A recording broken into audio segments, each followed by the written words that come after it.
Hello? Welcome to Next Level Thoughts. I'm here with my guest, Hugo Galaxy. Episode, I think we're on 13. 13. I took a little break for the Christmas and going home.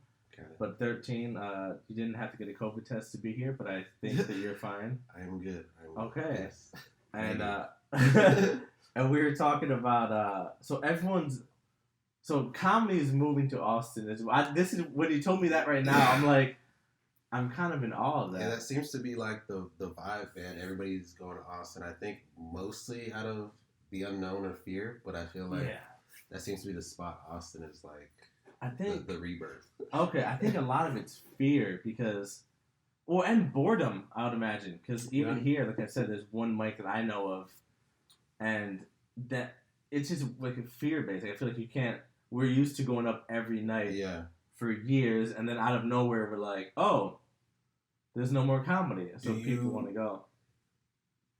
I mean, obviously we missed the stage, but have you been able to find mics in COVID? I've only been to because the beginning, from when COVID happened, like the lockdown, till maybe about a month ago, I went to 0 mics. I was like, whatever, I'm gonna do Twitch. I'm gonna take a little break and break my TV show, just do other things. Because I was like, and for me, it was hard to imagine coming up with a good 10-minute solid bit, doing one set every week in an outdoor parking lot with people. You can't really know if you know what I mean. Yeah, I feel you. So I only went to one in Brentwood, and I went to it twice.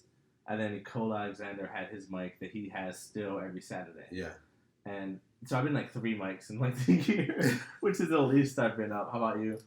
I have not. Shout out to Cole. He always hits me up about his mic, but I always want to know what it's like during this whole thing. I've been traveling, or I've been out of LA, but if you're watching this call, I just want to say I appreciate you for hitting me up, because I'm gonna hit it eventually. Yeah, you just ignore it. Do you even like the picture? Or you just no? I always at the very least I always but I just feel like I felt weird this whole quarantine, because I don't know if you felt like this, but when it came to writing, we shut down, and the first 3 months I was people would hit me up yo, are you writing? Are you still writing? And I'm like, not really. And it's I don't want to write about the topical stuff like COVID or the protests, unless it's hilarious. I don't want to speak on it. So I was just not really writing comedy, but I was writing I worked on a few scripts that I had on the back burner. And even then, I was just wait, I'd get more than 3/4 of the way through and be I have nobody to even pitch this to. Yeah, it's weird. I will say, it's this whole year, as you kind of put it, it felt hard to find motivation to do anything. Creative limbo. It was so weird because you can write your jokes, you can write that, but you're oh, I got a fucking best bit. Yeah. But where am I gonna do it at? How? It's not. It's just hard to play out. And not only that, there's the season finale of Planet Earth was so lit that everything was happening every week. So you'd be oh shit, I want to write about the protests. Next thing, shit, everything's cake. Oh shit, I want to write about how everything's cake. Oh shit, we got murder hornets. So it's murder hornets. You can't even keep up with the shit that's actually happening. That is true. And I did feel every mic, everyone was going to talk about COVID. Everything. Yeah. How do I season finale of Earth? How do I remain different but still be funny? And I think the key to that really is simplicity. Yeah, I think stick to what you know. Stick to what just we think too much, and just going up every night, shit's either gonna hit or it's not. So it's the backbone of it's still the same. You just go to a mic, either it's funny if it's not. But I did find it weird to write as much as we could do or do. It just the whole year felt weird. Yeah. I'm just kind of getting that motivation back now that things are picking up, and I'm okay, you know what? I'm going to try to write the script more. I feel more motivated now than I have been. But for sure this year, I bought an Xbox and TV that you saw to try to do my Twitch channel and gaming, and I just try to find new things. I don't know when stand-up is coming back, but that shit needs to hurry up, man. You're man, I have to reintroduce myself to Patrick. Yeah. Do I even like this guy? Dude, so many things. I figured out a lot of, I was getting into a lot of arguments with my girl because, like a lot of things that I'll have in my mind or that would bother me. Sometimes I'll just go on stage and talk about it and get it out that way and have like a release for anything. And I don't have that. So now I'm just like, why do you do that? Why do you like release to her and she's like, well, you never opened up to this much. Stop. Stop opening. This is not who I fell in love with. Yeah, dude, it's been a fucking year. Is your girlfriend, like, you guys made it through COVID? Yeah, well, we had a very strange like beginning to all, because I had worked with her years ago. Yeah. And then we had like last summer, 2 years ago, we were doing 2021, so 2019, the summertime, we kind of like rekindled and we're kind of dating. And then it was kind of falling off, and we kind of broke it off in November. I'm like, you know what? I need to get over her. And then I don't know if you remember, I got this movie thing. I was going to go film a movie in China. Yeah, I do remember that. So it was like a 4-month project in China. My agent's like, go do it. I'm like, perfect. I can't wait to be gone for 4 months. I'm going to get over this girl and be like, and if I'm gone, like, and I come back and you're with someone, like, I've been gone for 4 months. So that was my whole mentality. And then a most unlikely shit happened. I go to China, 3 weeks later, like, COVID happens, and we get sent back. And I go right back to the thing, and then when I got back, it just so happened that she was going to Vegas, and a friend kind of bailed, so then I went with her to Vegas, and then we rekindled, and there was this whole thing. The perfect storm. I guess so. I mean, if it wasn't for that, I don't know what would have happened. What happens in Vegas stays in Vegas. Yeah, except the relationship. Yeah. Because that legit just, I don't know what would have happened when we talk about it all the time, how because of COVID I came back, and then throughout this whole lockdown we were off and on, and now we're together, and it's fine, but it was this whole year of like just COVID and lockdown. And what was it in Vegas? If you don't mind me asking, what was it in Vegas that was like, okay, like she's... I think it was spontaneous, because legit she was planning to go and she was gonna be with her friends, her girl, for the whole weekend. Yeah. And then out of nowhere, like a couple days before, her friend's like, oh, I gotta work. I can only hang out with you this night for a few hours. Yeah. So, but she already had planned to go there.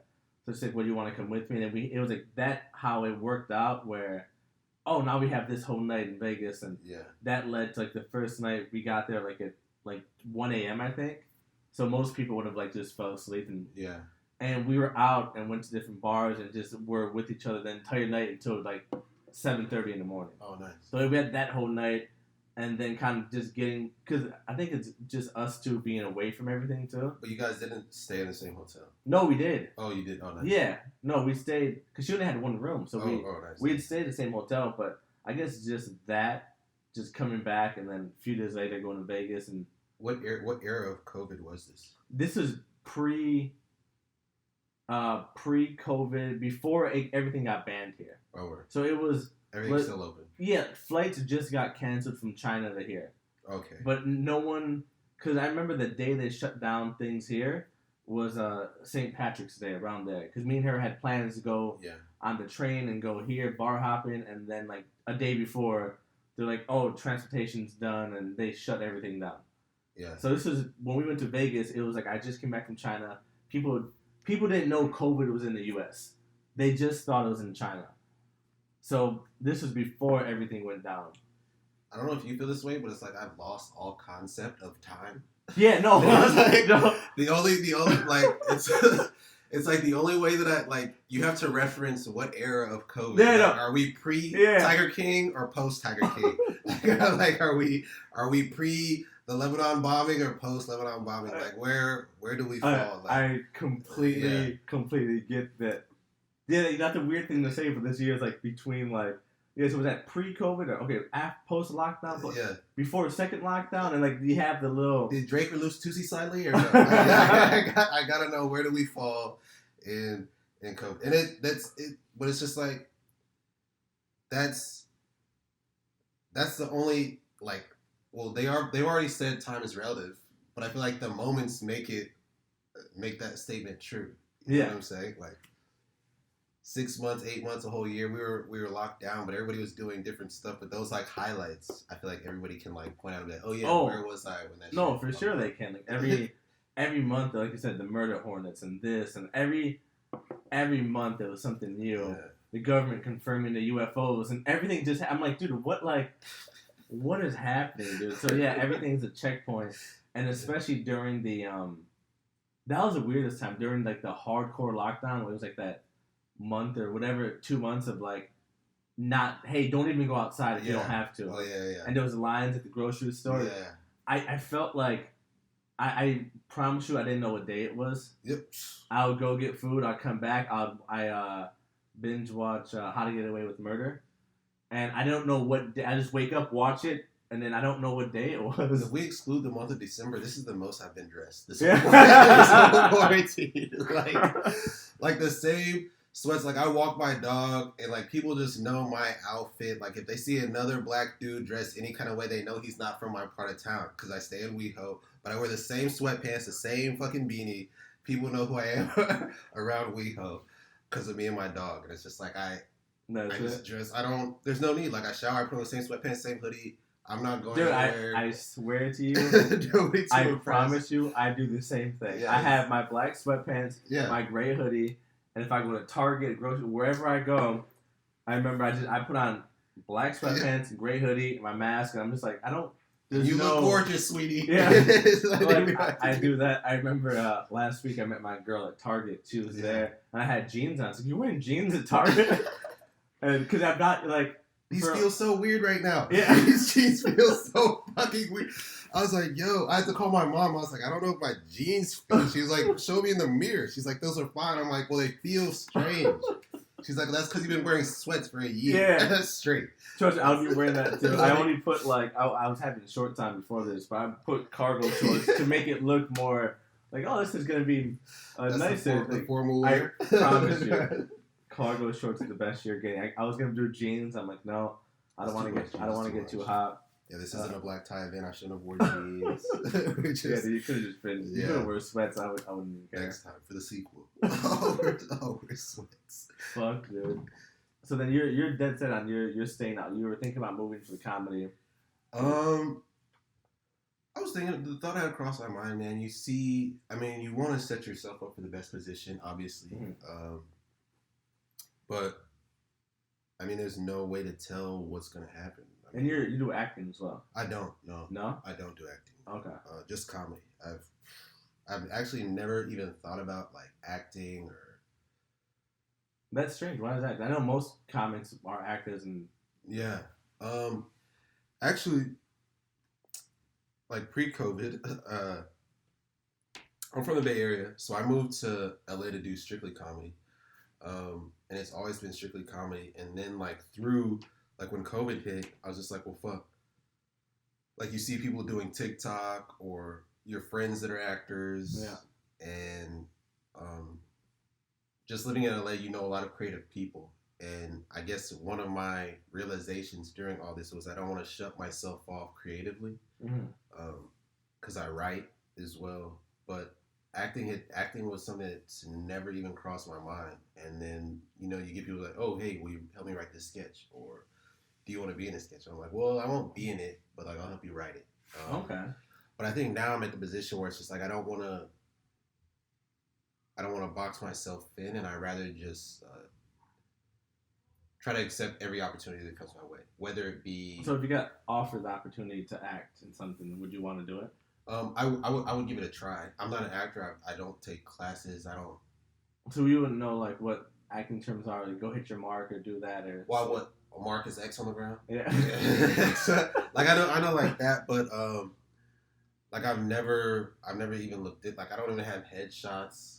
Like, you for real? Yeah, I don't. Yeah, none of that. Like, is some of it because you don't know that world? I wouldn't say it would be fear because. No, it's not fear. It's because if you do stand up, I do both, and stand up is way more ballsy or more. Yeah, for sure. Unless you're maybe like on a big movie set, there's like millions behind you, and you have to rush the scene. Maybe like that, but stand up in general is way more nerve wracking than acting, in my opinion. It was just never even a thought in my mind. Like the thing that got me into comedy was like Chris Rock, and just like Sam Kinison and Dave Chappelle, and like you see like how comedians are like rock stars. So it's like acting was never even. Oh, okay. That was never even on the radar. Like, oh, I'm gonna do like I know some comedians like, oh, I'm gonna do comedy so I can get into acting. Yeah. I'm an actor and that's not working, so I'm gonna go to comedy. But it's just it's always been comedy. For me. That's good. I mean, those make the best comics when you focus strictly on stand up and you don't have like a show or do that or acting. And it was only actually till like because I would like talk to people about this and they'd be like, oh, so what are you gonna do? Like, let's say you get big, like the next step is movies. Like, let's say you reach the Eddie Murphy level. Like, acting is movies. I was like, well, yeah, I guess so. Like, you know, like, I kind of feel okay. Yeah. Like, I guess, but like, I'd rather just, you know, just work on. Because I mean, as you like, you know, there's nothing better than fucking like you shoot a movie. Like, let's say we shoot a movie right now. They edit it 6 months from later. We're at the premiere. Mm-hmm. And then maybe 2 weeks later, we get the reviews back from that or whatever. Yeah. And you never really know how people really feel. There's some people that show up to the premiere that don't show up or just read the reviews and never watch the movie. Yeah. But like comedy, you're on stage. You know right away. Yeah, you know right away. I would say it gratification. It's instant and way better. Cause I have been like on like some short films or like some films and it's cool to be a part of it and you're with it. It's really cool environment. But then you don't know if what you're making is like I've filmed sketches where I'm like, oh, it's just funny, and then you put it out and it's like trash. Or sometimes it's really good. Oh, that's awesome, but it's not. People commenting that's awesome or saying, hey, that's cool. Yeah. There's nothing better than you thinking of something funny in your head, like, oh, that's gonna be cool, or like a story, and then you telling it and then getting like a wave of laughter, and you're like, there's nothing that would never be beat. Love's better than sex. Yeah. Like, I know. Like, hey, come over. My parents aren't home, or let me kill in a full room at the comedy store. Yeah. You know, like, I'm gonna kill at the comedy store every time. Every time. Yeah, that's definitely. I would say the best feeling. There's no. I forgot who. Oh, I had a Justin Lawson on here. Oh, nice. And we were talking about the whole like his first thing. I think he said his brother preacher got him on stage. And he that first wave of laughter hit him. Yeah. And he was like, that's it. I'm doing this forever. And I think that's a really... Do you remember your first time? My first wave of, like, big laugh? Or not even, like, big laugh, but just, like, on stage? I remember my first time on stage very well. It was here at the Lexington. Okay. Which is a shitty bar right by Skid Row. And I remember I was terrified of going up there. I signed my name on the list for like 4 different mics. I would sign up and then I'd leave. I was like, oh fuck this, I'm not gonna go up. And then finally one night I'm like, alright, I'm gonna go up. And I went to Lexington and I put my name last, which is a mistake. Yeah. I didn't know that people leave after the set. I put my name last. I was like, dude, you're not gonna leave, Patrick. I had 3 minutes of material in my head. I did the mistake of like I memorized every word. Yeah. So like no matter what they're gonna do, I'm gonna get I'm sticking to whatever I know. It was about like Tinder or dating, some dumb shit. I don't know. But then I remember I was the last comic up. There was 4 people there. It was me, the host of the mic, the comic who just performed, stayed. Yeah. The bartender washing dishes very loudly, and then a security guard on his phone with headphones on in the front. Oh, wow. And then they called me up, and then I didn't even like register how like I could have just talked to 4 people and been like, wow. But no, I was like, and then it was just stuck to the script. It was so stupid. And the chorus just bombed. And if you know Kenny Lyon, he's like just like this legend around. He got kicked out of the Comedy Store. He's banned from there. Just very weird comic, but his people kind of know him around here. Yeah. He was the other comic that waited. He was there my very first mic. Oh wow. And yeah, I just remembered like bombing terribly, and then I'm like, I'm not gonna do this anymore. And then I bombed for like a few weeks or months maybe. What made you come back? I felt. It felt good to be up there. I didn't get any laugh, but I felt like that relief of, oh, I did that. Yeah. And then like I got no laughs. I guess going back, just thinking like, oh, I already did it. Like I can just go up there and try to get a laugh. And I remember my first laugh was on a mistake I made because I was like doing like a Starbucks joke, and then I moved into like another Starbucks. Were you recording your sets at this time? No. Did I? You just recognized like they laughed at my mistake. I knew because I did a joke about Starbucks and it kind of was like it was like a little timid like, and then I did another one. I started it.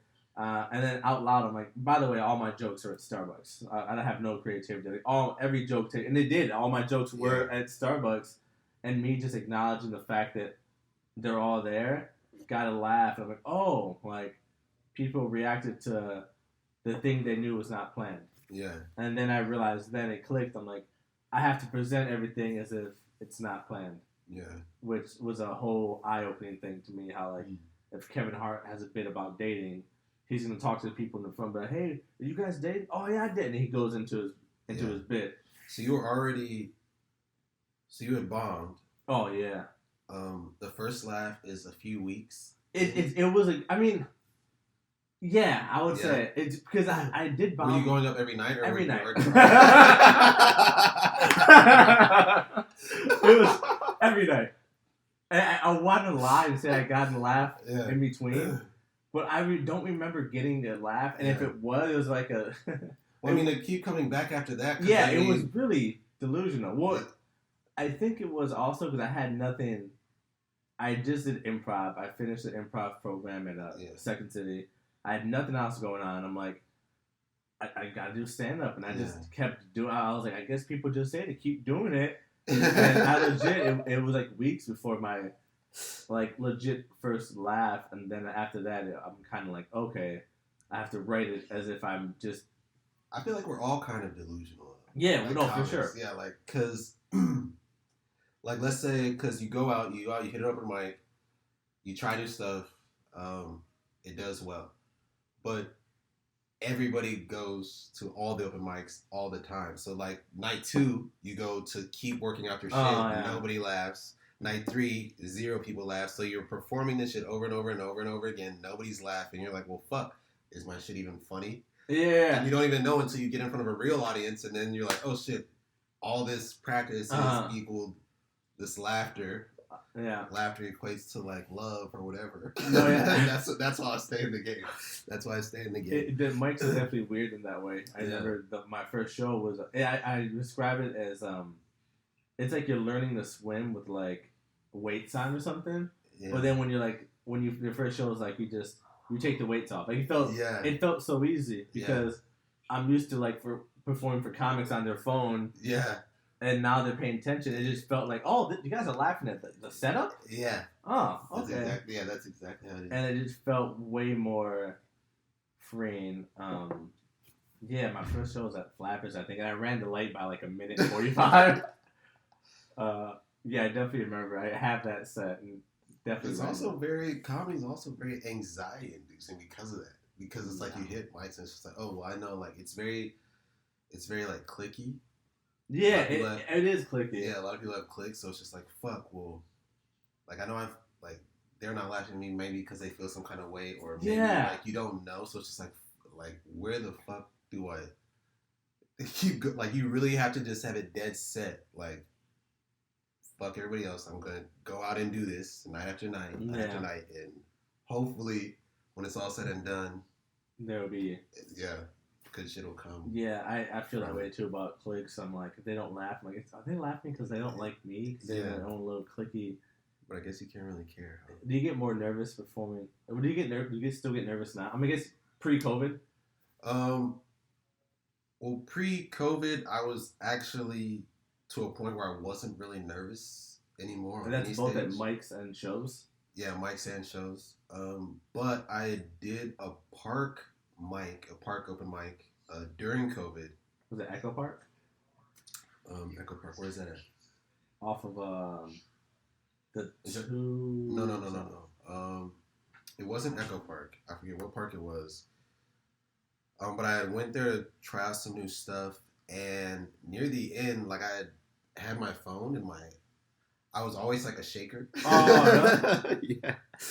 And I pulled out my phone and looked at like my notes, and like my hands started shaking. But like I had known all the comics in the audience, and it was just regular. And I don't even know why my hand. I was like, and I even addressed it. I was like, "Holy shit! I think I think this is called nerves. I don't know what is happening to me right now." Was that just because you haven't been on stage in a while? Yeah, I think it's just because I haven't been on stage and just I didn't have four walls around me. Like I was just in the. I didn't even think about. Actually, I didn't even think about that. And you know what? That's weird. I didn't think about having daytime. I was sober. It was like so many variables. Yeah, so many. You do get nervous after if you don't do it. Because even that short time I was in China, it was like 3 weeks or whatever. Yeah. And I didn't do a mic out there. But when I came back, things were still open, and I went to a mic right away. Yeah. And the first mic I went back, and I used to host the Friday night mic at Flappers, and I went there to do a set, and I fucking like that was my play. Like I did that mic every Friday. I hosted. It's hard to host it, and I went up there and just did a quick set, and I was so nervous to coming back. That was the one in the bar, right? Yeah, I think so. I didn't know no the one in the Yoo-hoo room. Yoo-hoo. But when I did it a few times in the bar, but when I went back, it was in the Yoo-hoo room, and I was very nervous. I was up there, and I'm like, hear my voice. Like you can hear your voice when you speak differently. And I'm like, oh my god, I'm really nervous. And then I started sweating. When I get nervous, I sweat a lot. Yeah. So I just started sweating, and then when I started doing this, and I'm like, oh my god, they know. When I used to get nervous, I used to get nervous. My nervousness came right before, and this was like for shows or mics, but like first starting, I had to be like right before I touched the mic. So it's like I'd be walking up to the stage, I'd be like, okay, oh shit, oh shit, oh shit, oh shit, oh shit, oh shit, and then as soon as I got the mic, then like the nerves. Yeah, because you have to. Yeah, I think. Then you can't be nervous. You can't bail then. Once you grab the mic, it's like you're in it. Yeah, and also like if the crowd senses you are, yeah, then you're just fucked. So I definitely relate to like the walk up there, or like you're in the back of the room and then like someone just killed before you, and you have to follow them, and you're like, okay, and then like you go up there and you're like, fuck, dude, fuck, and then you get up there and you're like, hey. Do you feel some kind of way like if a person kills before you? I think. Do you feel pressure to be? Yeah. Oh, absolutely. You know? No, I don't. I actually. What? I actually prefer somebody to do well before me than bomb. If it's those options, I prefer someone to do like to kill, because bombing, like if they kill the room, you have to work from under zero and bring them up, as opposed to the crowd's already hot. Yeah, exactly. You just have to get them to like you. Exactly. Well, not even like, but you just don't have to. But you have to acknowledge. You have to acknowledge what they did, I think. You think, like, I feel like even if, like, let's say, because I feel like I'm a low energy comic. Okay, yeah. But, like, let's say, like, you're high energy and you fucking go out there, you're high energy, you kill, and then I come up, I can address the energy, and I don't have to address anything that you did. But it's like, I just feel like if you kill, all I have to do is not suck. That's fair. You will carry us through. But it's like if you bomb, then it's like I have to pick up the slack and that's true. And carry. Yeah, I remember I did a show at the Ice House, and I forgot this guy's name, but he was from Australia. Yeah, he just came in to do a show. He was like our featured person, and they wanted to put him anywhere, so they put him right before me, and we all did like I think 8 minutes, but he got like 15. Oh wow. And he went up there and just murdered for 15 minutes. Like, everyone loved him. And I had a lot of my friends there, and they were all like, my friend said that, like, when he got off, like, oh my God, I hope Patrick's not after this guy. And I was. Your friend said this? Yeah, my friend told me, he told me after, dude, after I watched that guy, I'm like, I hope Patrick's not up after. That was his first time watching me in a show. Oh, wow. And I actually did well. I did, like, my porn bit story, but I had to, like, kind of address it a little bit and kind of I would feel weird going right up there and being like, so guys, I'm from Chicago. Yeah. I feel like I had to be like, because he was like this very like model looking Australian, and I kept talking about like it's not fair that he's funny and that good looking. Yeah. And I was like, I have to address something about it, and then I went into my stuff, but I would feel weird just going up there and going right to my material. It would feel weird to me. You remember a time you had to follow someone where they either bombed really bad or were they killed?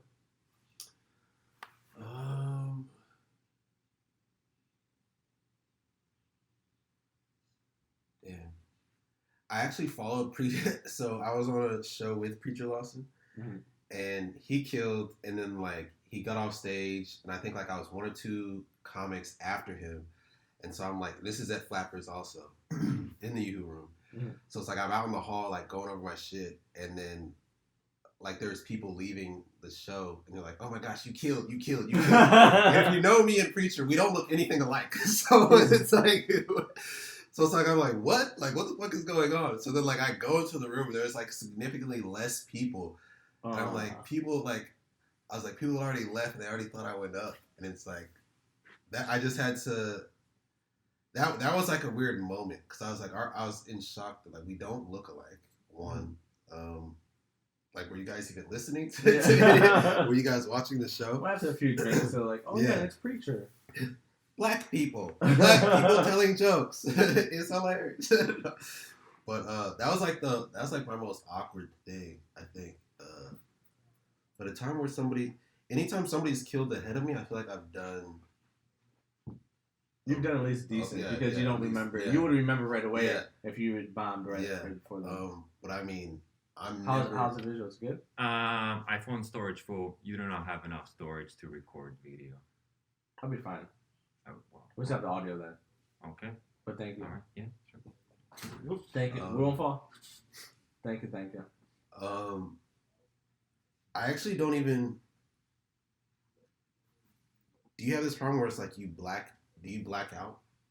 On sets? Like, some people are like, oh man, how did, like, people ask you a few days after, like, how did it go? It's like, I don't remember. I was just on stage. I was inside my head. Like, I couldn't tell you unless there's, like, a recording. Like at a show? Yeah. Like, I don't remember how I did. No, I usually remember, like, if it's sometimes good I'll, or bad. I'll black out. About how you did? Like, the whole set, like. Really? But you know the reaction, don't you? I know, like, how it made me feel. Like, I know if it was, like, good or bad, but, like, good or bad sets, like, I'll black out. Like. Really? And this goes for good and bad. So, like, my best set ever. I couldn't tell you exactly, like, my set list, but I know it was very good and how I felt. And, like, my worst set, I remember how shit I felt afterward. Like, I couldn't tell you what hit and what didn't hit, but I know, like, shit wasn't hitting like I needed to, or shit that I forgot, or what have you. But, like, I'll just, like, I don't know. I'll be, like, in my head, or it's, like, you go through the motions, and I'm just like, okay, that was not good. As soon as I get off stage, like, and that, you know, ultimately that wasn't good. I feel you. Yeah, you don't have that? No, I mean, I know right away if it's good or bad, but I'll usually remember it. If it's decent, I'm like, whatever. But if it's bad, I know, like, sometimes I'll think it's better than it is. Sometimes I'll be like, oh, I did pretty well, and I listen back to it, and I'm like, that was cricket. Hold, let me go check. Should have that the first one. Now it's gonna be a bitch. When I go back to edit it later, it's gonna be a bitch. What was I saying before that? Oh, but no, I sometimes I think I had a good set. Yeah. And then you go listen to it, and then I'm like, oh, that was really not great. I've had that, but I feel like that's just like are you talking about, like, the sound recording? Or the visual as well? The sound, but, like, me thinking I heard more laughs. Yeah. Me being like, oh, that was a good laugh. Yeah. I've had that also. But I think that's just like maybe that's just like a sound thing, because, like, when you're there and you see the people and you hear them, like, I feel like that's real. Yeah. But, like, maybe the sound, because it's like if you kill a room of 10 people, you kill a room of 10 people. Yeah. But when you hear it on the mic, it's like, oh, that sounds like fucking 10 people. It's like, well, shit, it is. You know what I mean? Like, okay, that's a good point. Yeah. You have a better sense in the moment when you're on stage. Yeah. Like, okay, those are 10 people, and I got them to laugh. And then, and the phone, you can't hear it. That makes sense. Okay. What is the best advice you received for stand-up? Man, it's a tough question to hear in the podcast, bro. It's tough because I haven't really received any advice. You can just say that. You don't have to lie. No. Were you about to lie and make up advice? No. I was literally trying to think. And this is because I don't know why people are like this, but nobody, and this shouldn't even be like a thing, but nobody wants to help you I can't speak for everybody, but nobody wants to help you like reach the next level or give you information for whatever reason. Yeah, it's. But I feel like that's like maybe it could be like a Hollywood thing, not even in comedy, just like in acting or music. Nobody wants to give you information. Yeah, they don't want. It's a weird avenue because people, like I know comics are like we'll give each other advice or we'll help each other out, but then one of the comics starts on the rise, we're all like, oh, yeah, oh shit. But me personally, dude, I feel like I'll tell anybody anything. I'll give you any information. Like if you ask me, I'll give you any information you want for a plethora of reasons. But a few is one, like we're different. Mm-hmm. Like off the bat, I'm black, you're Latino. So whoever is looking for, like they could be looking specifically for you. It's gonna be different. Our style of our style of comedy is different. Mm. So it's like there's no reason like it. Everybody's like, oh, this is a cutthroat game. Da da da. It's like at the end of the day, you're either funny or you're not. But even if you're like not or are, we still have our own niches. You know what I'm saying? Yeah. Like your crowd of people might not find me funny, but my crowd of people might not find you funny, or they both do. Yeah, you know what I'm saying? It's so a different thing. There's such the pool is so wide that there should be no room to hate or hold anybody back. It's just the amount of work you put in, and I can tell you everything it took me to get from A to B, and you might not have the work ethic to get there. That's true. Also, you know what I'm saying? So yeah, you can always tell someone to do that and that. They might be like, all right, cool. Yeah, they don't even do it. So, I just try to, for whatever reason, people don't like to tell you things. But I think the best advice, like when I first moved to LA, I think the first comics that I ran into, like pro, was like Bobby Lee and Santino in the Comedy Store, the hallway. Yeah, I saw them. And I was like, hey, guys. I don't even know, like, they acknowledged me. I was just standing, like, looking lost. Like, everybody's, like, going through, you know how the Comedy Store is? Yeah, that hallway. Yeah. Everybody's going through. I'm like, hey, guys, like, I'm a big fan. And they're like, oh, you're a comic? And Bobby Lee was like, oh, dude, like, I see. I'm just like, what? Like, how do you... He's like, listen, they would both just, like, keep at it. They're like, you're not funny right now. You're not funny at all. But keep going. You got to go up every night. Every night. And at that point, I think I was here maybe like a month or two, and I was already going up every night, and they had never heard me. I'm like, what? I'm not funny. Like, because right before that, I had seen Norm Macdonald in the hallway. Oh damn. Yeah, and I was like, holy shit, Norm Macdonald. And so like I go up. I'm awkward as hell. So he's talking to like two people, and I'm just standing there, and he's like, yo, can I help you? And I'm like, yo, I'm just a big fan. He's like, you're welcome. And I'm just like standing there like shit, like I'm in the presence of Norm Macdonald. Like I'm at the Comedy Store, like LA's hitting me. And then like I excuse myself, and then I run to Bobby Lee and Santino, and they're just like, yo, you're not funny. Go up every night. You literally have to go up every night. And like when you think you're going up a lot, then you gotta go more. And that was really like the only advice. Like nobody's really given advice like, oh, you should do this, or like, what about, like, have you gotten advice? Well, I've gotten that advice too, the whole, you gotta go up every night type thing. Yeah. One thing I've heard, it wasn't advice given to me, but I definitely took this advice, I think it was from a show maybe, was, you know, do whatever you have to do your acts, whatever jokes you want to do. The only thing you have to do is don't be funnier than you are off stage. Or don't be funnier off stage than you are on stage. And that's one thing, because off stage, before that, I was always funny in conversation or with groups or just being goofy. And I wasn't that person on stage, so I was funnier off stage. So that when I heard them, oh shit, I have to like really work at getting my whole personality on stage. So I heard, and that wasn't even advice given to me, so I just heard it like on the show. Don't be funnier off stage than you are on stage. Yeah, definitely. Yeah. You just have to be funnier on stage.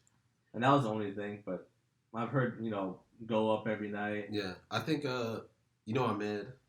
Yeah. Of course, yeah. He's actually the one who got me into notebooks. Like I was out here, I was out here just writing shit on my phone. He got me into notebooks. So I'd see everybody carrying on notebooks. Like, why is everybody carrying on notebooks? Oh, to write your jokes down.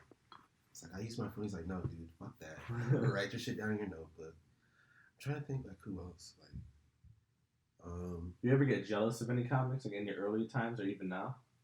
Jealous, no. Because usually if someone sees, like, oh, comic got this show or that thing or whatever, people are like, oh, fuck, dude. Like, you know how people are, like, always cool until, like, that comic starts getting stuff and you're like, fuck.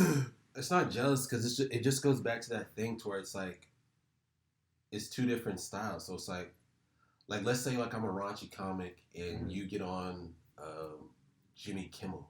Mm-hmm. Okay, I don't have a clean set. You do. So it's, like, it's just two different, you know? So it's, like, why...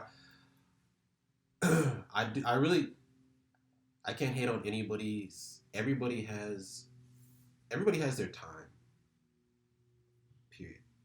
Their time. Like, if someone's up right now. Yeah, their moment. Everybody has their moment in general. But I think the piece that people forget is there's enough of this shit for everybody. See, that's what I didn't realize. Because at the beginning, I was way more jealous of comics. Yeah. Now I'm more... If I had your mindset the whole way through, I would have been so much healthier. Yeah. But there was so many grudges I held. Or like, people was like, fuck you. And that's not good. That's not good. It's so not good. But then I met, Malcolm Hatchet, right? Yeah. So, like, when he first came here, because he was on Kill Tony right away. Yeah. And he just, like, took off. And I remember I just did not like... Or he was so likable that I was like, fuck this dude. And I never even... talked to him, and then he was always nice to me. Yeah. And then one time he needed a ride home, and I was leaving. I got you, man. This is way after. Yeah. And I dropped him off, and I told him the story, and we were like, he was the coolest person ever. And I'm like, fuck, dude, I had all that, like, whatever. And he was going like, dude, I was nervous with this, and it was like a real conversation. Yeah. And then that's when I realized there's no point to hold it in. Dude, if you beat yourself up about like if you were to get jealous or have hatred in your heart for everybody that did you wrong in LA. Yeah, it's like you would rot from the inside out. Yeah. So it's just like you can't. All you can do is put out the vibe, good vibes. That's like, you know what I'm saying. Put in your work, do your work, and that's really all you can do.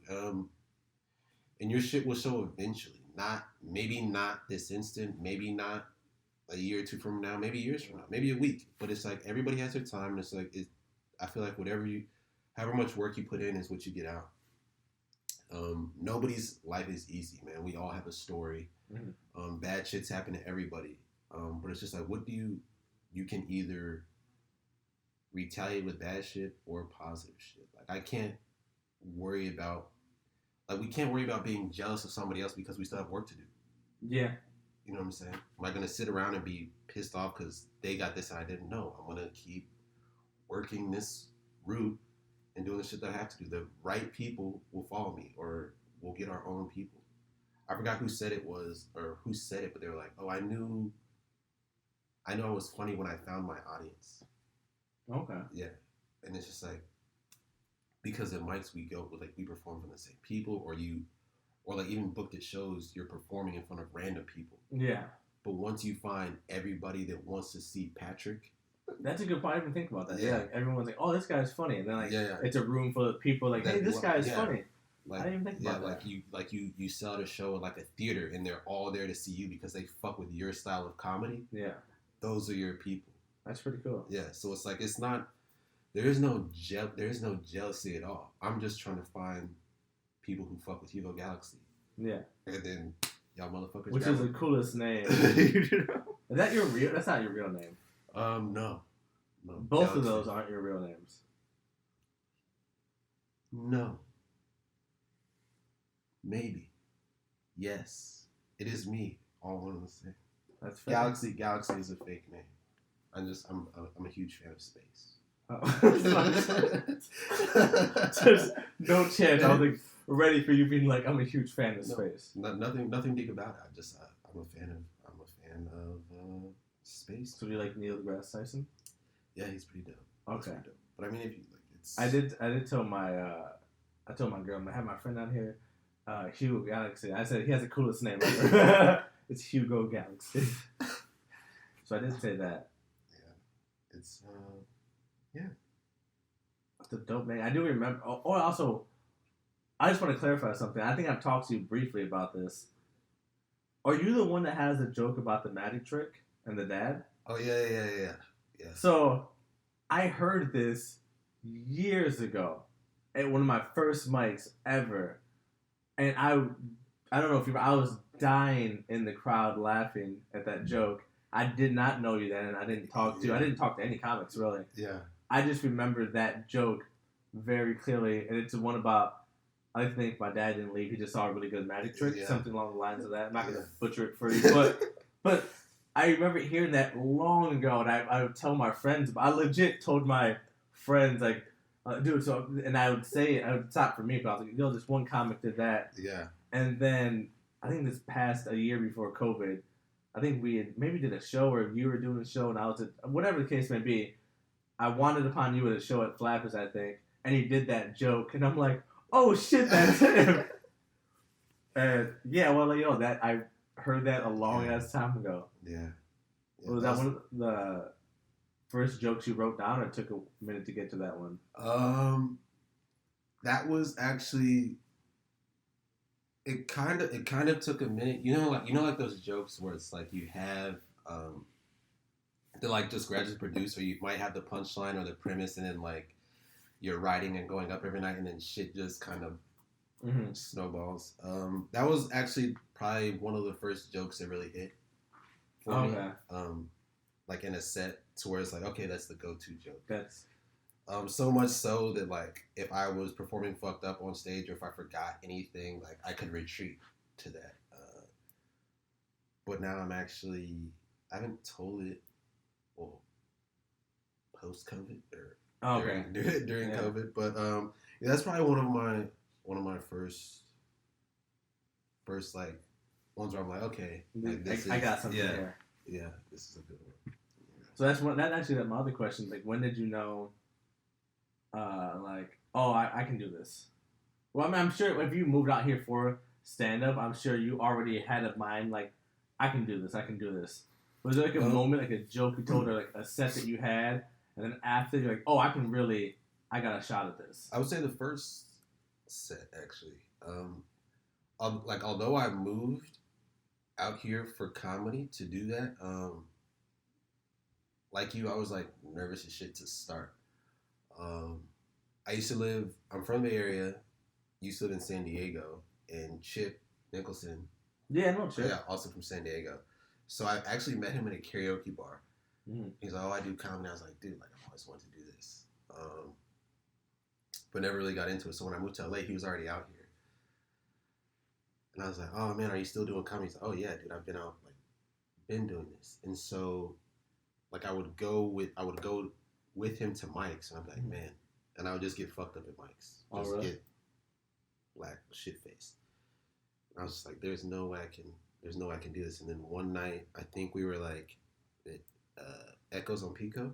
Yeah. I was like, fuck it, I'm gonna go up, and I didn't have anything prepared. I didn't even know what writing was. Like, it was very, very random. So I get up, and I didn't do horrible. Like off the dome, I did, like, there were some laughs. I wasn't the worst comic that went up that night. But there was definitely like that rush, like, holy shit, like. Yeah, the adrenaline going. Yeah, I was like, fuck, like, I didn't suck. And then after that, I think the dams just broke. Sorry. Yeah. I think the dams just broke, and I was just like, fuck, like, I could do this. But in my mind, I was like, I could do this, but I still didn't know, like, fuck, am I funny? Am I a comic? Like, how long do I have to do this before I'm funny? How long do I have to do this before I can consider myself a comic? Yeah. And when you were drunk that night, you went up. Yeah. The first night. Yeah. Was it change from that night to the first night you went up sober? Yeah. Oh, yeah, for sure. Was there more nerves, probably? I think initially, like I said, like, walking up to the stage. Okay. But sober, I guess you think more clearly. Yeah. Then you also have more time to, like, overthink. Yeah. If you were, like, nervous before, but you're drunk, you're like, fuck it. What's gonna happen? But if you're sober, you're like, oh, fuck. Yeah. I don't really think there's, like, too much of a difference, sober or drunk. I think I handle both well, but I know the first the first time, I just know I didn't suck entirely, and I was just like, holy shit, like this is dope. I got something. Yeah, this is really fucking cool. And then after that, I was just like up multiple times every night. Like, and how long have you been doing comedy? Not even that long, dude. Honestly, if I exclude this year, which I didn't really do anything. Yeah. Not kind of before this year. Yeah. Probably like 2 years. Like that's not long. That's not long at all. But I was also going up like, cause like they had like the comedy bureau, so you could hit like a mic like every hour. Yeah, you can hit up like multiple. I would go like 2 or 3 a night, and I just keep trying to. Yeah, 5 mics a night, dude. Every night, no matter. Yeah, I feel like you build quicker that way too. Than people are like, if you're like, oh, I've only like the people I'm doing it for 5 years, but they only go to like a few a week. Yeah. I feel like if you go to like 4, 3 or 5 a night, you're gonna build pretty. At that time, it's almost better if you're going out multiple times a night, seeing the same people, because like you're forced to come up with new shit. Yeah, because then if you're going to the fourth one, like the same people, you're like, I can't do the same shit I just fucking did. I gotta do anything else. Yeah, but I think I think my nervousness now just comes. I mean, we all want to be funny. Yeah. But I think it comes down like just being like, I guess, respected by your peers. Yeah, it's a good. I guess when they say like when you can make a comic laugh. Yeah. Those are the best type of. Yeah, or you hear that term like, oh, he's a comics comic. Yeah, that's cool. Yeah. If you're like a comics comic, or comics will like you. Yeah. Then like if you, that's a main key. I think if like, obviously at open mics we don't pay attention to every comic. Yeah. But if you're a comic that you go up there and other comics pay attention to you. Oh, that's so and so's about to go on. Let's go. Yeah. And for I don't hear like what Flappers is. I know like Callahan Welsh. Callahan was one. Like there's very few people. Malcolm was another one, I believe. He was kind of, but Dylan, like if you go up there and people, oh, let's watch him, then that's kind of a cool thing where you're like, okay, yeah. Even comics kind of want to see what I'm doing. Or like you're at the like everybody's in there with their phones, and it's like they put their phones down and like hear you. It's that's a cool. Yeah, it's a cool. That's how you know you're progressing and going through it a little bit. Yeah, I agree. If you were to give anyone advice, like a new comic that just moved here day one. This is without COVID. Like everything was open. Everything was open. Knowing what you know now, what would you tell that person?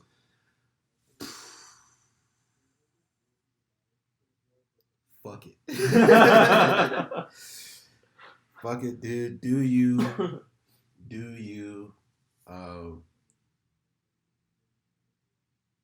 do what you think is fucking funny, dude. People are gonna do their shit. People go through phases. Fuck everything you think you know. Just fucking be. I feel like this is such a fucking dumb and vague line where it's like, be yourself, but it's just like, just do whatever you think is funny, do that.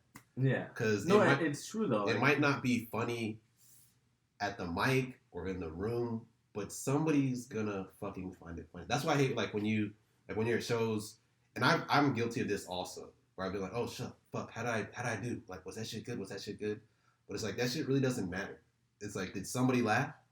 If one person laughed, then you got them. Like, then you weren't horrible. Because if one person can laugh, that means two can laugh. And, like, just snowball that shit. You just have to find more people that have that sense of humor. Mm-hmm. There's, like, if long as somebody's laughing in the room during your set, that means multiple people can laugh. You just have to get all those people in one room. Yeah. Just right now, you're 1 for 15. Yeah. But when all 30 of them show up, they want to watch you. They're like, "Hey, you'll have a good crowd." Because I'm sure, like I'm like we've all been in rooms where it's like, oh, like in your mind, you're like, "Yo, this person sucks," but it's like there's still people laughing. Yeah, it's true. We just have different sense of it's all perspective. You know what I mean? Mm-hmm. So that's why it's like, oh, who unfunny? It's like to you, mm-hmm. You know. So unless nobody's laughing in the room, then you don't really suck. Yeah. Well, but even if you do that, you're still like you're still getting better. Like you're building that tough skin of like finding I'm bombing. Yeah. And like you're like the one comic. Well, because since I hosted the Friday mic, a lot of new comics would go, and a lot of new comics would ask me for advice, and I always just told them, like, because a lot of them would want to take a comedy class. Yeah. And I've always told them, I don't know your opinion on this, but I've always told them, don't. Yeah. Don't. And one of them was like, no, I want to get it right, and I'm going to, like, do the class, and I'm going to come out, and I'm like, dude, like, you're trying to find a way around not bombing. Yeah. Like, I know what you're doing. You're trying to be extra prepared so then you won't ever bomb. I'm like, you are going to bomb. Did you ever, well, I'm sure you did, but haha. Yeah, I've been there. Yeah, that's, I think that room prepares you for, like, bombing. Cause, like, it's very, especially outdoor, or the outdoor mic. The outdoor mic, you can just build, especially for like a 10-minute. Yeah, don't get that shit in the daytime either, where it's like everybody can just like see you and like you can see everybody else not laugh. It's like it's a perfect. I've had plenty of bombs at haha where it's like, even if it's just a weird, like, the outdoors, just like you hear your cars and it's the chopper at nighttime. But it was cool though, because I had one of my best stand-up memories at haha, because so like I obviously was acting. I went to acting school at the New York Film Academy here in Burbank. So I had all my actresses, friends, actors. They're all about film, and none of them did stand-up, but they knew I did, so they'll come to shows sometimes. But for one, and then I dropped out because I was like, fuck it, I'm doing this full time. And I stayed in touch with all of them. And next semester they had an improv class, which I love improv, but for the final, for the improv, they had to do a stand-up set. Yeah. So they touched the Haha Comedy Club, they rented it out, and one night they had all 3 classes, so like... Well, I think I remember this. Yeah, that all 3 classes, they had to go up and perform, and all of them were like very nervous, because they're actors, I'm not used to doing stand-up, but it was the most supportive crowd, because it was all like the acting teachers, and so it was very supportive, but they were all terrified. And I went there to go support, and I told the teacher, like, hey, I used to be in the class. I'm a comic. Is it cool if I do like a quick 8 or something? Yeah. And they were like, yeah, go ahead. Was this before the open mic or? No, this is after. After I bombed plenty of time. Like, I was already decent enough to, like, I had a whole bit. Yeah. And I remember I went there before my class, because they'd never really all seen me do what I do. Yeah. They were just kind of like, oh, he does comedy. And then, like, I remember I went there and did, like, my polished... Everyone's trying, I did like my polished best story and jokes for like 10 minutes and just destroy that room. And everyone thought that was my first time, which made it even better. And I had like the best memory, best set, best everything there, which made up for every time I've bombed there. Every time I just ate shit in both rooms, and I just felt like that was my redeeming moment. I'm like, I like it. And a lot of times at haha, there's not too many people at the mic, so it's like even when you're up there, you're performing in front of nobody really, like five people, 2 people. That's true. So you really get comfortable with silence or just being on stage with nobody laughing after anything you say. Are you more comfortable with that now? Yeah, for sure. So you're more comfortable bombing, right? You don't feel like how you would feel the first week, or like that, like the anxiety, or like that. Oh my god, I'm bombing. I don't think does anybody ever. I mean, I get used. I get used to, like, I know I will bomb. Like, I know I'm not done bombing. I know it's like I know it's a continuous thing. At any moment, I can be placed in a room where nobody finds me funny. But when I'm in it, that shit feels like an eternity. What is your? Do you have a go-to when you're bombing? What do you do to get out of it? So I mean, I would say like. The Black Magician jokes, that was like my go-to joke. Like if like my worst bomb ever was at the Laugh Factory. let's just cut there. The worst bomb I've ever had was the Laugh Factory mic. And I think I was like, because you have to wait out like an hour or 2 before to get like the first 10. For sure. So you have to show up at like 1. The mic doesn't start till 6, so you're waiting for hours. I was drinking the night before, hungover, waiting outside the Laugh Factory. Trying to be the first 10. I'm part of the first 10. I get up, and I think you have like 2 or 3 minutes, and I get up there, and I just like go blank. I'm like, fuck, what I'm going to talk about? And it's just like, those 2 minutes felt like an hour. And I'm like, fuck, I'll tell Black Magicians the joke. And then I fumbled through that. Like my go-to joke. I was just like, fuck. and everybody's just like staring at me. And then like my friends come after and like, dude, you didn't even seem like yourself. And then I played the recording for somebody and they're like, yo, who the fuck is this? And I'm like, yo, that's me. They're like, what the fuck was that? I was like, I don't know. And I was so fucking dehydrated. And you know, the weirdest thing, like it's cause of bombing, dehydration. No, I don't know what it was. It's like I just could not formulate thought. It was just like I was so. Was that your first time at the Laugh Factory stage? No, that wasn't even my first time. It was just like like a bomb. I was just like I just was not all there that day. And you know I would go on to bomb more times after that. So I don't. It's not a fear of bombing. It's like I know it'll come, and I can operate fine during it. But it's like during it, it's like oh shit. Do you do the thing where well, I know you said you have your go-to magician joke whenever you're bombing, but do you acknowledge it while it's happening? No, and so here's the thing. So I had a go-to joke. Like I couldn't even think of anything. Like I literally went blank. And so I just retreated to a joke. But since then, I don't even.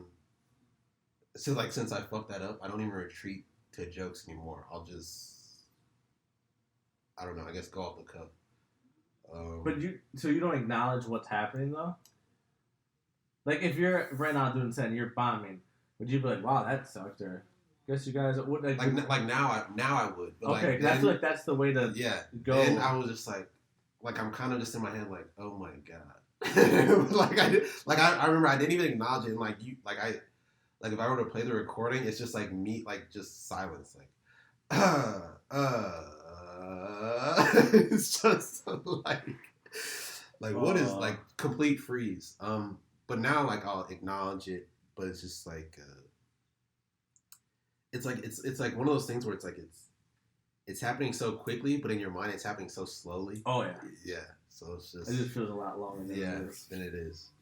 But yeah, now you acknowledge, I acknowledge, but I think that's just something that comes with experience, also. Yeah, for sure, it comes with experience, and you need to like. The more you do it, the more you know. Like, hey, just if you're bombing, acknowledge it, and you can work your way out of it. But early on, I didn't know that. I remember I was at San Diego I forgot one of the rooms there. I had 2 shows in one night. In the first show, I had family come for my best friend's wedding, and like 4 people that didn't know me, but they were supporting, and I kind of knew them. And because they were there, I wanted to do really well. And I started doing my material, and my first joke, I think I fumbled on a word or something. It didn't hit. Then I did another one, it didn't land at all. It was quiet. I'm like, fuck. So in my mind, I'm like, I'm bombing. Yeah. But I didn't want to acknowledge I was bombing because they were in the crowd. Yeah. So I didn't want them to know that I was bombing. Yeah. So I did a mistake, and I never acknowledged it, and I just kept going. And it got worse and worse. And then 10 minutes later, I just... Do you think you could turn it around without acknowledging it, though? I don't... I know Jerry Seinfeld has a whole thing. He said, if it's not going my way... Just stick to the material, and eventually you will prevail. But I think you can. I think you can turn it around if you're bombing.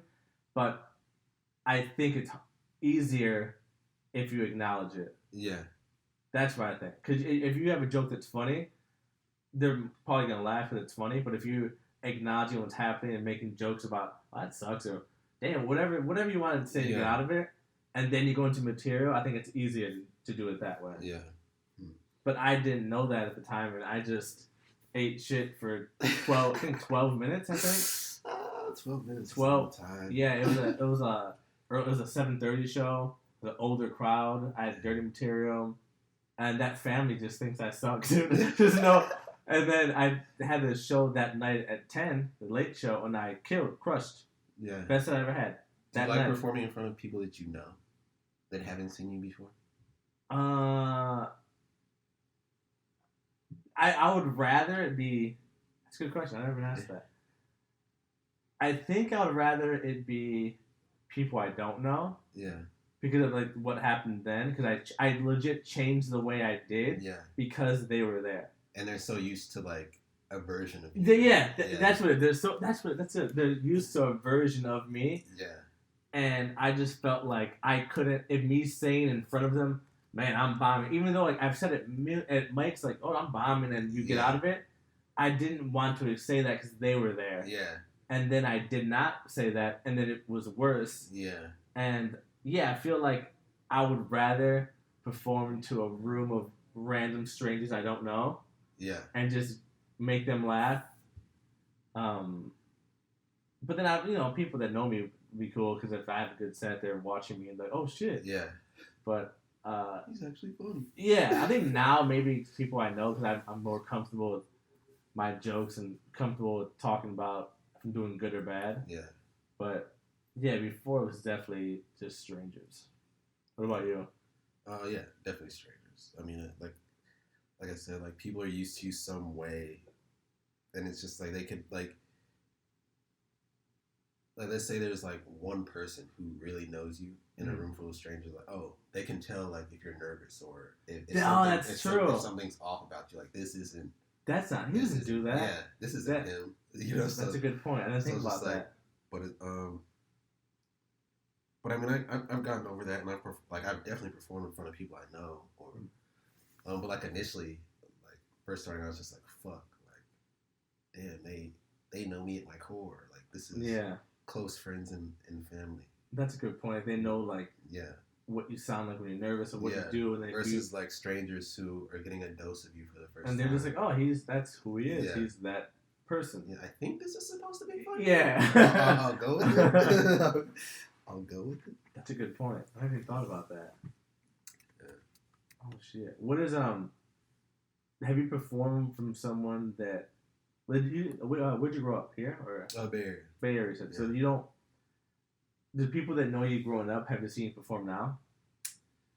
Like, were you different growing up? Were you more shy? A few of them. I think I'm naturally soft-spoken. Okay. And that's also why I love comedy, just because people are forced to hear me. Because I mean, despite this podcast, like I'm very, like I just talk low. So when I'm on stage and I have the mic, everybody's quiet and like they have no they're forced to hear me or hear my point of view. So I love comedy for that reason. But people that I grew up with have seen me perform, and I mean have been supportive throughout the whole thing. So that's cool. I think I've always been kind of like my close friends and family. I grew up like in a family of 5 people, so you're always like fighting for attention in the household. Yeah. The household's always busy, so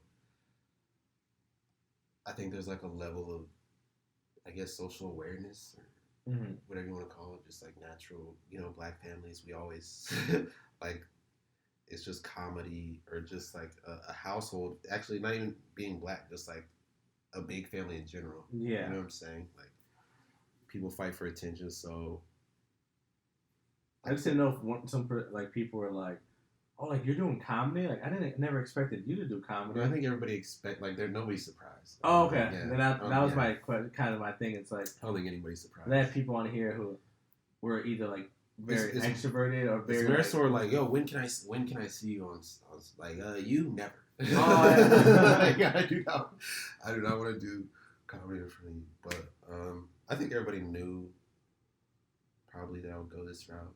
Okay. Yeah. What about you? Oh, not at all. It's the very opposite. I was in high school. I was very, very, very shy and introverted. Because I had braces for like all 4 years, which did not help. But I also had a really bad lisp, so I would like say this, and then like it was all really like super like that, like super bad, like very bad lisp. So I was very like didn't really like was very like I didn't go to fucking any dances, homecoming, prom. I was like fuck all that. Super shy person. So think about like a person like that. You're like, dude, that dude was shy as hell. Like I was shy, and then when I went to the army, and that was when I got rid of my lip. Before then, I went to a speech therapist, got rid of that. I was overweight before I started working out more. Went to the army, got my confidence up, and when I came out, I was this whole new person. I was very talkative, and I was very social. I was out fucking flirting with girls. I never like did that before. Yeah. And then I did stand up, and people were like, dude, you do stand up? Like I didn't even think like I was like legit found every way to get out of every reading out loud in school speeches. I got out of everything. I found a way to get out of every presentation, speech, Damn. Anything. I found every way to get out of it. What was like one of your excuses to like get out of like? So I had my sister call out a lot as my mom. Yeah, she would call out and be like my mom, and then I would go with my friend and we would ditch. And I knew, but then we would come in late, and I'll come in after that period. Yeah. Like I know exactly that I had a speech, or if it was reading out loud or whatever, I know when it's about to be my turn. I'll like go to the bathroom or something, and I'd be gone for like a long time. And when I come back, they would skip me. You did the speech therapy after like high school and stuff? Well, I did. So some of it was in middle school, and I did a little bit, and it kind of helped, but not really. Yeah. Then in high school, I went to a speech therapist, and then I did not. Then it was like very quickly, and I didn't go. Yeah. And then towards the end of high school, I remember I made money. I don't know if you knew that I played video games professionally when I was a kid. Mm-hmm. I played Halo professional. I was a professional Halo player. So the money I made in that, I remember I didn't have that much, but I paid a speech therapist for one appointment. And I was like, look, I don't have money to keep paying you every week. I was like, can you just give me the papers of all the exercises I need? Yeah. Give me everything. Tell me how long to practice. Just tell me. I'll do hours of it on my own. I can only pay you now and then another appointment. And she did. She printed everything out for me. Oh, nice. I practiced for hours a day. And within a few months, my list had gone to like way reduced, and it was pretty much gone. And then I made an appointment with her again, and I was thanking her, and we went over everything. That's dope. But yeah, it was all on my own. Me being like, dude, I need to do this. Yeah, that was during, I think like sophomore. Which Halo? Halo 2. Halo 2. Yeah, that was the one. That was that one that I was playing with all my friends in Chicago. That was the one like with the sword glitch. Yeah. It's funny you wouldn't know that. This sword. That was like the game, man. That was the best Halo 1 was already like the game, and then like Halo 2, like that shit. Yeah, no, for sure. Halo 2 was the best of all the Halos was Halo 2. And that was like the first big like first person like multiplayer like online shooter. Yeah. Yeah. I remember when Xbox Live came, or I don't know if it came out, but I remember when I got it, I was playing with all my friends in the neighborhood, and I was good at Halo 2, and I got online, and I remember I was like, oh, I'm good just to be good. Like I'm not. It's not just with my 5 friends who don't play. Like, I'm pretty good, and that only made me better. And then that my whole Halo career took off randomly. Like it was very lucky. That was a dope game. Yeah, but Halo 2, when Halo 3 came out, I kind of was falling away from it. But Halo 2 was like. I don't even think I touched Halo 3, but Halo 2. I think I was playing Halo 2 when I joined the Air Force, I feel like. When was that? When did you join the ASVAB. I want to say, 2006? 2006? When did you graduate high school? 2005. Okay. I think so. Is that the year that it came out or not? 2000. How old were you? I graduated in 09. 09. And then I went to Army in 2010. But I remember. Maybe it was after. I was like 14, 15, playing professionally. Because I remember I wasn't old enough to buy the game. Yeah. So 14 years. It was like, it was around, 2006, around then. It was definitely around then. I was born in 91. And I was like 14 to like 2005, 6, around there. That was the game, man. That was That was back when you could say whatever you wanted to online. Everything. Yeah. Every word, every shit talking, everything. Yeah. Vile. And all of it transferred over. If you played in tournaments, they would just all that shit talking just happened. Yeah. Right there. You never even know I was black if you heard me online. Heard me online. Oh, dude, that was a fun. Yeah, that was definitely my favorite. But now they kind of ruined the new Halo. They did the crossplay. I couldn't tell you anything about Halo now. Well, not even. I still play the old one, but now it's like I have it, but it's very rare to find games. And then what they did, they opened up crossplay so you can play with PC people, so you can get more games now. But now the advantage is way bigger for PC. Like the shots register better. Like, I know I'm a way above average player, and I'm playing online, and I'm getting, like, destroyed by, people that I know are only getting me because they're on a computer playing. Yeah, true. Like, I know that. You play Call of Duty? I just started, so when that happened a few months ago, and my friend always tried to get me to play another shooter, and I've never ever played any shooter other than Halo. And then he's like, dude, get Cold War. It's coming out, get Cold War. I'm like, dude, I don't like Call of Duty, and I got it. And then, like, the competitive bug got out of me a little bit. I'm like, I'm trying to do this, and now I'm pretty nice. I'm pretty decent at the game.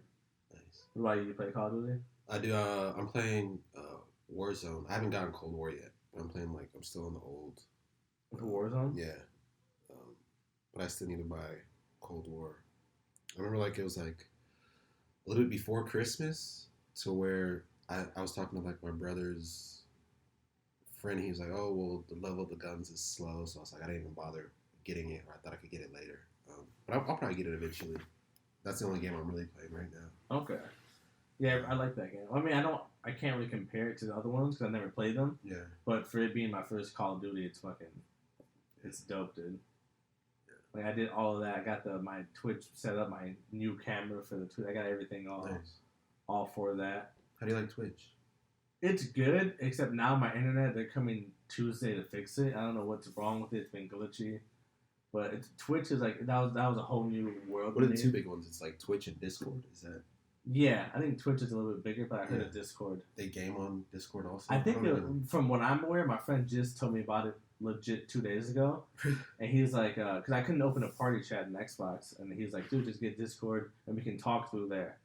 So that's all I know is you can use it for, like, talking through there. I don't know what. So what'd you do? Would you film on Twitch and then just sync up the sound from Discord? No, I never used Discord. My friend just told me I would just go on Twitch and it would be live. I had my camera and everything would be. I remember it was delayed. Like, at first, my voice was delayed by a few seconds, and then I fixed that problem. And then I'll just have, like, the clip or the 2-hour stream. And if I liked anything in between, I can just clip it and then post it wherever. Nice.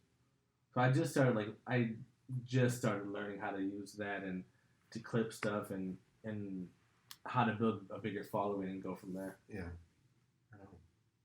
But yeah, before I end it, I'm gonna ask you, like, 2 more comedy questions. Before, cause I always like to end it on, like, I don't really have a structure for this podcast, but I like ending it on, like, a few questions. So I know one of it being, what is your ultimate comedy goal?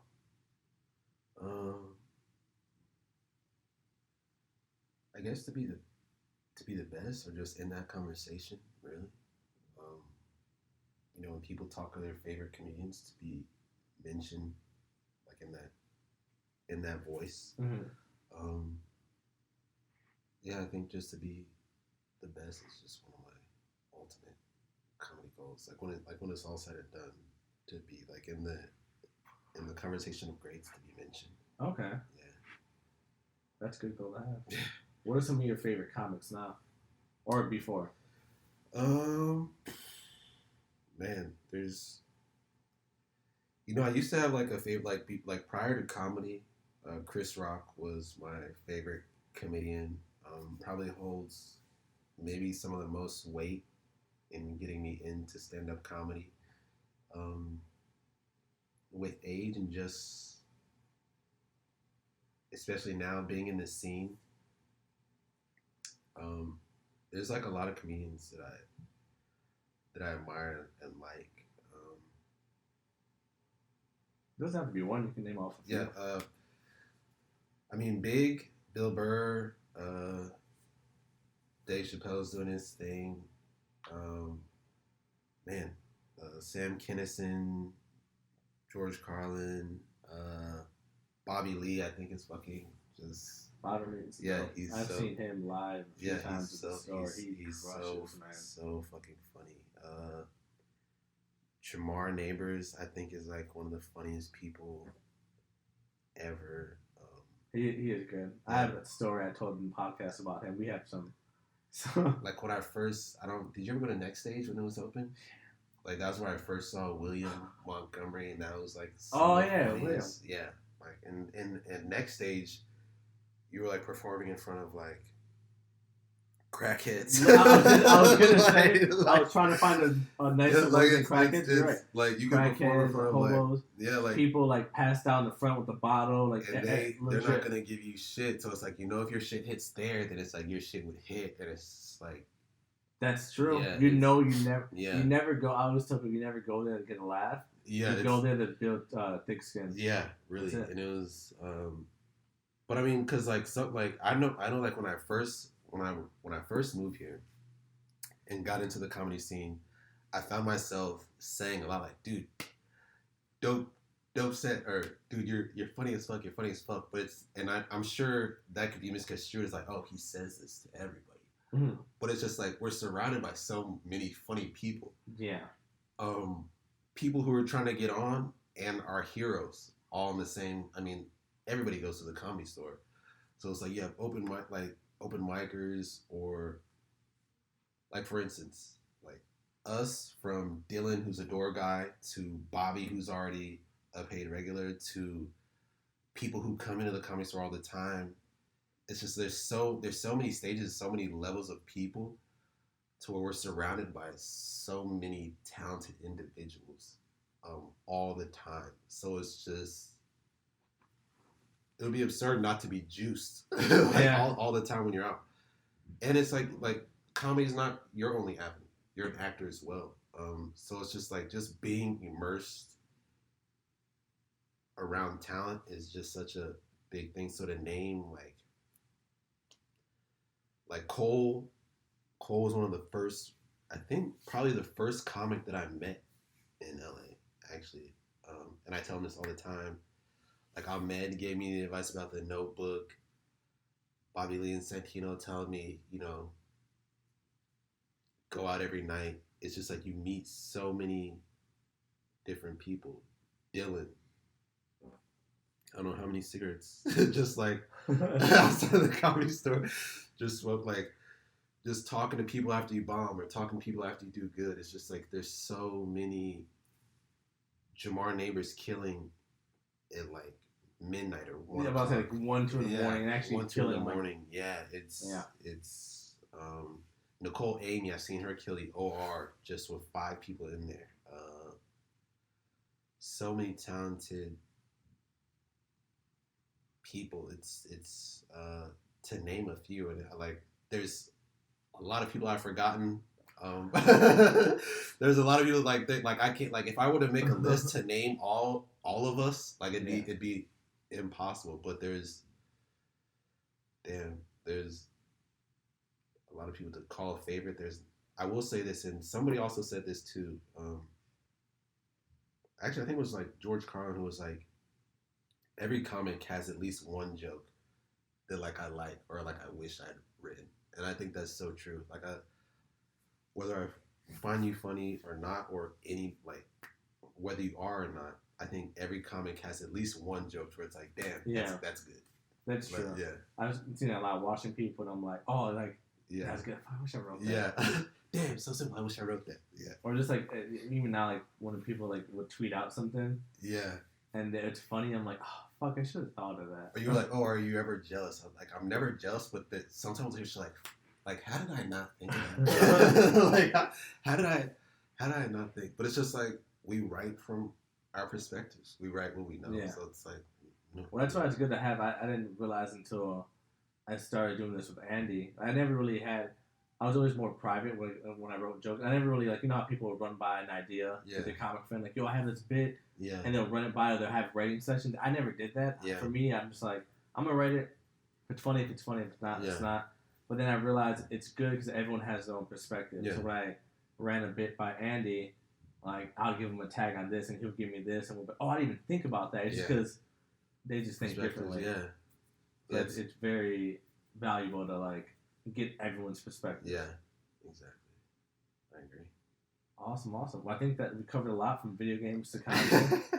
Thank you for having me on, man. Thank you for coming out here. Yeah, we've been trying to make it happen for a while. So I'm glad we finally got to catch up and do this. From me going out of town to you and COVID. Yeah. But we are here. I appreciate it. I know the middle of the video is gonna be a little bit choppy. I gotta edit it because I don't know when it stopped. Yeah. But it was at least 30 solid minutes, and then a quick break, and then another 30. Word. Thank you, man. Hugo Galaxy. Thanks. Thank you, man. I guess. Edit point.